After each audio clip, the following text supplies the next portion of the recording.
25,000 درہم دے کر اس زمین کو حاصل کیا اور اس مسجد نبی کی توسیع میں اس قطعے کو، اس زمین کے حصے کو شامل کیا، اور نبی کریم صلی اللہ علیہ وسلم کی بشارت کے مقدار بن گئے کہ جنت میں اللہ تعالیٰ نے آپ کو اس سے بہتر مکان، اس سے بہتر زمین عطا فرمائی۔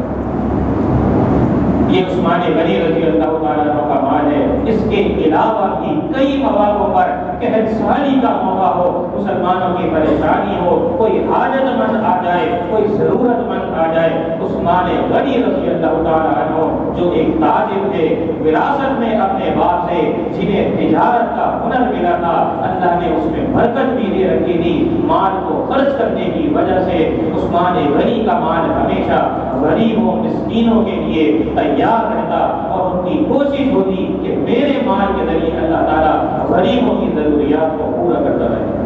اللہ کے نبی صلی اللہ علیہ وسلم ایک دن صحابہ سے خواہشات دریافت کر رہے ہیں۔ عثمان غنی سے بھی پوچھا، اے عثمان، تمہاری کون سی خواہشات ہیں؟ کوئی اپنی خواہشات ذرا ہمیں بتلاؤ۔ عثمان غنی رضی اللہ تعالیٰ عنہ کہتے ہیں، اے اللہ کے نبی، میری یہ 3 خواہشیں ہیں کہ میرے مال کے ذریعے ہمیشہ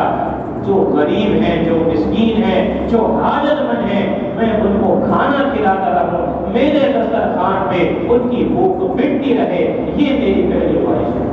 دوسری خواہش میری یہ ہے، جو بے لباس ہیں، جن کے پاس پہننے کے لیے لباس موجود نہیں، میرے مال کے ذریعے اللہ ان کو لباس پہناتا رہے، یہ میری دوسری خواہش ہے۔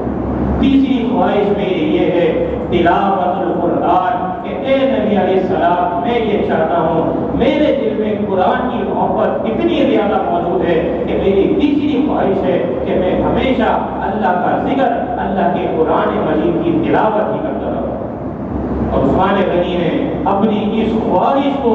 مد دم تک نبھایا، اور قریش مکہ، قریش کی خواتین اپنے بچوں کو جب سلایا کرتی، لوریاں دیتی، تو وہ کہا کرتی تھی کہ میرے بچے سو جا، میں تجھ سے اس انداز میں محبت کرتی ہوں جس طرح قریش کے لوگ عثمان غنی کی سخاوت کی وجہ سے، خرچ کرنے کی وجہ سے، بھوکوں کو کھلانے کی وجہ سے ان سے محبت کرتے ہیں، ویسے ہی میں تجھ سے محبت کرتی ہوں۔ اور پھر مرتے وقت شہادت کے موقع پر قرآن مجید سے اتنی محبت ہے، بھوک کا شکار ہے، پیاس کا شکار ہے، روزے کی حالت میں ہے، 40 دن فاقے کی حالت میں، روزے کی حالت میں گزر گئے، اور اسی انداز میں قرآن کی تلاوت سے غافل نہ ہوئے، قرآن کی تلاوت کرتے جا رہے ہیں، آخری لمحہ ہے، شہید کیا جا رہا ہے، اور قرآن مجید کے اوراق پر آپ کا خون مبارک گر رہا ہے، شہادت بھی پالی، تو قرآن مجید کی تلاوت کرتے ہوئے عثمان غنی رضی اللہ عنہ سے کیے۔ قرآن سے محبت کا آپ کا یہ عالم، اور پھر جامع القرآن، قرآن مجید کو جمع کرنے کا لقب بھی عثمان غنی رضی اللہ تعالیٰ عنہ کے حصے میں آیا۔ نبی کریم صلی اللہ علیہ وسلم کے دور مبارک میں قرآن مجید کی آیات کو مختلف حصوں کو کبھی چمڑوں پہ لکھا جاتا، کبھی کاغذ کے اوراق پر مختلف چیزوں پر لکھ کر ہر آیت کو نبی کریم صلی اللہ علیہ وسلم کی موجودگی میں مکمل قرآن مجید محفوظ کر لیا گیا تھا، لیکن کتابی شکل میں وہ موجود نہ تھا۔ عمر بن خطاب رضی اللہ تعالیٰ عنہ کے دور خلافت میں حفصہ رضی اللہ تعالیٰ عنہ کے بعد وہ قرآن مجید موجود تھا جو نبی کریم صلی اللہ علیہ وسلم کی حیات مبارکہ میں مکمل لکھ دیا گیا تھا۔ آپ کے پاس چونکہ آپ امہات المؤمنین میں سے تھی، وہ نسخہ موجود تھا، اسی انداز میں لوگ تلاوت کرتے، سیکھ سکھاتے، لیکن عثمان غنی رضی اللہ تعالیٰ عنہ کے دور میں جب فتوحات کا سلسلہ بڑھتا چلا گیا، لوگ دوسری جگہ اسلام قبول کرتے رہے، تو آپ نے اس اندیشے سے کہ کہیں قرآن مجید کے جو 7 لہجے اللہ نے جس میں تلاوت کا حکم دیا ہے، کہیں ایسا نہ ہو اس کے علاوہ بھی لوگ اپنے لہجوں کو شامل کر دیں، ایک کتابی شکل میں، ایک مصحف میں اس قرآن مجید کو انہوں نے جمع کر دیا، اور جمع کرنے کے بعد مختلف اپنی مملکتوں میں، ریاستوں میں اس کے نسخے تقسیم کروا دیے کہ اسی کے مطابق آج کے بعد قرآن مجید کی تلاوت کی جائے گی، اسی انداز میں قرآن کو پڑھا جائے گا۔ آج جو کتابی شکل میں قرآن مجید ہمارے سامنے موجود ہے، یہ عثمان غنی رضی اللہ تعالیٰ عنہ کا ایک عظیم کارنامہ ہے کہ انہوں نے اسے ایک مصحف میں 2 جلدوں کے اندر مکمل طور پر تحریر کروا کے محفوظ اور معمول کروا دیا۔ یہ اللہ تعالیٰ کا فضل تھا، کیونکہ قرآن مجید کی حفاظت کا ذمہ اللہ نے لیا تھا، سبب بنایا عثمان غنی رضی اللہ تعالیٰ عنہ کو۔ قرآن کی محبت کی وجہ سے یہ کارنامہ بھی عثمان غنی رضی اللہ تعالیٰ عنہ کے حصے میں آیا۔ خلیفہ بننے کے بعد عثمان غنی رضی اللہ تعالیٰ عنہ 12 سال یا 12.5 سال تک مسلمانوں کے خلیفہ رہے، مسلمانوں کے امیر المؤمنین رہے۔ عمر بن خطاب رضی اللہ تعالیٰ عنہ کے دور خلافت میں مسلمانوں کی جو سرحد کا اندازہ ہے 22 لاکھ مربع میل ان کی حکومت پھیلی ہوئی ہے۔ اللہ کا دین نافذ ہے، مسلمان اس پر عمل پیرا ہے، لیکن عثمان غنی رضی اللہ تعالیٰ عنہ جب امیر بنے، مسلمانوں کے ایک امیر المؤمنین بنے، تو انہوں نے ان فتوحات کو روکا نہیں بلکہ سلسلے کو بڑھاتے چلے گئے، اور اپنے دور خلافت میں 22 لاکھ مربع میل کو دگنا کر کے 44 لاکھ مربع میل تک مسلمانوں کی سلطنت کو پہنچا دیا۔ امیر معاویہ رضی اللہ تعالیٰ عنہ کے بار بار اصرار کے مشورے پہ وہ جنگی بیڑا تیار کیا جس کی بشارت نبی علیہ السلام نے دی تھی، اور اس جنگی بیڑے کو تیار عثمان غنی رضی اللہ تعالیٰ عنہ کے دور میں کیا گیا۔ خشکی پر تو مسلمانوں کی حکومت قائم تھی، لیکن عثمان غنی رضی اللہ عنہ کا یہ کارنامہ ہے کہ آپ کے دور خلافت میں مسلمانوں نے سمندروں پر سفر کیا، اور ایسے ایسے جزائر اور ایسے جزیروں پر جہاں پر اللہ کے دین کو نافذ کیا، جہاں غیر اللہ کی عبادت کی جاتی تھی۔ یہ بھی عثمان غنی رضی اللہ تعالیٰ عنہ کا ایک عظیم کارنامہ ہے۔ 44 لاکھ مربع میل تک اللہ کے دین کو پہنچانے والے عثمان غنی رضی اللہ تعالیٰ عنہ۔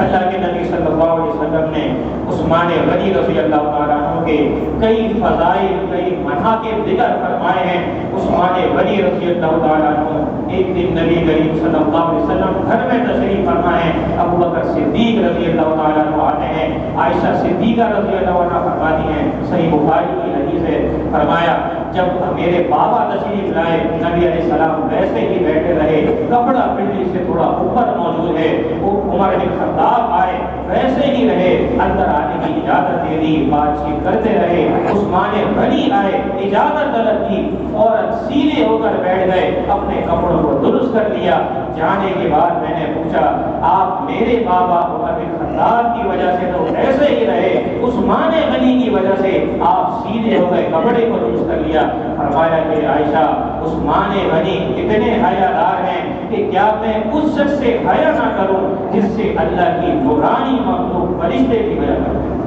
کتنے حیادار شخص ہیں۔ اللہ کے نبی علیہ السلام نے فرمایا میری امت کا سب سے زیادہ حیادار شخص اگر کوئی ہے تو وہ عثمان غنی رضی اللہ تعالیٰ عنہ۔ اتنے زیادہ شخص کو حیا کے بغیر اللہ کے نبی صلی اللہ علیہ وسلم ایک دن ایک باغ کے اندر موجود ہیں، آنے والے نے دستک دی، اجازت طلب کی، نبی علیہ السلام کے ایک صحابی موجود تھے، نبی علیہ السلام نے فرمایا جو شخص دروازے پر موجود ہو اسے جنت کی بشارت دے دینا، اندر آنے کی اجازت دے دو۔ اندر تشریف لے جائے اور وہ آنے والا اور کوئی نہیں، ابو بکر صدیق رضی اللہ تعالیٰ عنہ ہیں جنہیں جنت کی بشارت دی گئی، اندر تشریف لے آئے۔ دوسرے نمبر پر دوبارہ دستک دی گئی، نبی علیہ السلام نے فرمایا آنے والے کو جنت کی اور شہادت کی بشارت دے دو۔ آنے والے عمر بن خطاب رضی اللہ تعالیٰ عنہ ہیں، جنت کی بشارت دے دی گئی۔ تیسرے نمبر پر ایک اور شخص آیا، نبی علیہ السلام نے فرمایا آنے والے کو اندر آنے دو اور اسے جنت کی بشارت دے دینا، لیکن ساتھ ساتھ یہ بھی بتا دینا کہ تم پر بلوہ قائم کیا جائے گا، تمہیں تکلیف پہنچائی جائے گی، بغاوت کی جائے گی، لہذا تمہیں صبر کرنا ہے، ان حالات کا مقابلہ کرنا ہے، لہذا اللہ صبر کرنے کی وجہ سے تمہیں جنت کی بشارت دے رہا ہے۔ اور آنے والے عثمان غنی رضی اللہ تعالیٰ عنہ ہیں، اندر داخل ہوئے، جنت کی بشارت بھی دے دی گئی، اور ساتھ ساتھ نبی علیہ السلام نے اللہ کی وحی سے یہ پیغام بھی دے دیا کہ عثمان غنی رضی اللہ تعالیٰ عنہ کو شہید کیا جائے گا، اور شہید بھی بلوے کی صورت میں بغاوت کی شکل میں کیا جائے گا۔ عثمان غنی رضی اللہ تعالیٰ عنہ، اللہ کے نبی صلی اللہ علیہ وسلم نے جب ہجرت کا حکم دیا، پہلے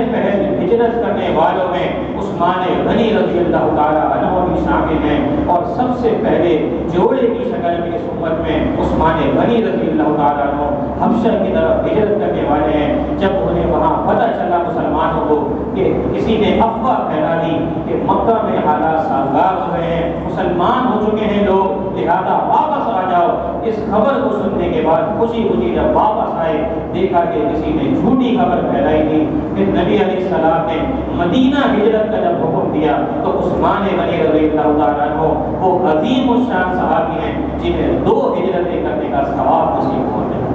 حبشہ کی طرف بھی انہوں نے ہجرت فرمائی، مدینہ کی طرف بھی ہجرت فرمائی، اپنے مال کو بھی اللہ کی راہ میں خرچ کیا۔ نبی علیہ السلام نے انہیں جنت کی بشارت بھی فرمائی، انہیں کنواں دینے کی وجہ سے جنت میں اعلیٰ کنویں کی بشارت دی، زمین خرچ دینے کی وجہ سے جنت کی زمین کی بشارت فرمائی، اللہ کی راہ میں مال خرچ کرنے کی وجہ سے فرمایا آج کے بعد کوئی بھی چیز عثمان کو نقصان نہیں پہنچائے گی۔ گویا عثمان غنی رضی اللہ تعالیٰ عنہ کی پوری زندگی قربانیوں سے بھری پڑی ہے، اللہ کی راہ میں خرچ کرنے سے، ایثار کے، قربانی کے جذبے سے بھری پڑی ہوئی ہے۔ اور یہی نہیں بلکہ آپ کی زندگی کے جو آخری ایام ہیں ان میں بھی آپ پر شدید مشکلات آئیں، شدید پریشانیاں آئیں۔ ایک دوسرے صحابی کو اللہ کے نبی علیہ السلام کی حدیث سنا رہے ہیں، اور یہ عثمان غنی رضی اللہ تعالیٰ عنہ کے خلیفہ بننے سے پہلے کا واقعہ ہے۔ کہتے ہیں اللہ کے نبی علیہ السلام نے فرمایا تھا کہ جو فلاں شخص یہ جو کپڑا اوڑھ کر جا رہا ہے، جب فتنوں کا آزمائش کا دور ہوگا اس کا ایمان سلامتی میں ہوگا، یہ سلامتی کے ساتھ ایمان کی حالت میں موجود ہوگا۔ وہ صحابی جو حدیث سن رہے تھے بھاگتے ہوئے گئے اور دیکھا کہ جانے والا اور کوئی نہیں عثمان غنی رضی اللہ تعالیٰ عنہ ہے، لیکن اس صحابی نے ان کا چہرہ اس حدیث سنانے والے شخص کی طرف کیا اور کہا کہ کیا آپ کی مراد اسی شخص سے ہے؟ نبی صلی اللہ علیہ وسلم نے ان کے بارے میں ہی بشارت کی تھی کہ یہ ایمان کی حالت میں موجود ہوں گے فتنوں کے دور میں۔ فرمایا ہاں، نبی علیہ السلام نے عثمان غنی کے بارے میں ہی فرمایا۔ اور پھر خلیفہ بننے کے بعد اپنا دور مکمل کرتے ہیں، 12 سال مکمل کرنے کے بعد 83 سال کی عمر میں جب 16 ذی الحج کو آپ کو شہید کیا جا رہا ہے، واقعات اس سے پہلے کے بھی موجود ہیں۔ عمر بن خطاب رضی اللہ تعالیٰ عنہ کے دور میں یہودیوں نے سازشیں تو تیار کی، لیکن آپ کی سختی کی وجہ سے وہ ان پر عملی جامہ نہ پہنا سکے۔ عثمان غنی رضی اللہ تعالیٰ عنہ چونکہ رحم دل تھے، آپ کے دور میں ان یہودیوں کو موقع مل گیا اور کسی طریقے سے انہوں نے سازش تیار کی، مسلمانوں کی شکل میں مسلمانوں کے صفوں میں داخل ہوئے اور سوائی ٹولے نے مدینہ المنورہ کا محاصرہ کر دیا۔ 40 دن تک عثمان غنی رضی اللہ تعالیٰ عنہ کے گھر کا محاصرہ کیا گیا۔ عثمان غنی رضی اللہ تعالیٰ عنہ سے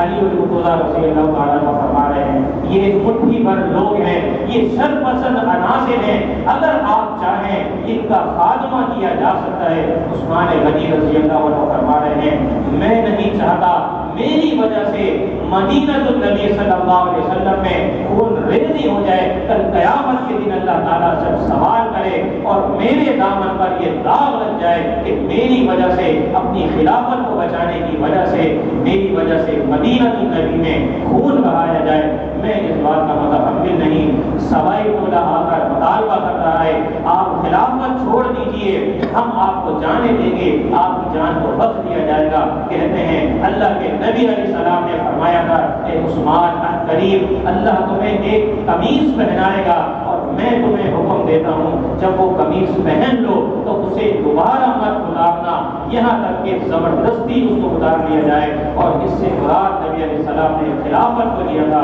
جب نبی علیہ السلام نے مجھے بشارت دی ہے، صبر کا حکم دیا ہے، تو میں اس سے حکم مندوری کیسے کر سکتا ہوں؟ نہ ہی خلافت کو چھوڑا حکم پر عمل کرتے ہوئے، نہ ہی قتل عام کا حکم دیا 40 دن بھوک اور پیاس برداشت کرتے ہوئے۔ علی بن مرتضیٰ نے اپنے بیٹوں کو چوکیداری پر معمول کیا ہے، پانی پہنچا رہے ہیں لیکن پانی نہیں پہنچانے دیا جا رہا۔ بالآخر عثمان غنی رضی اللہ تعالیٰ عنہ کو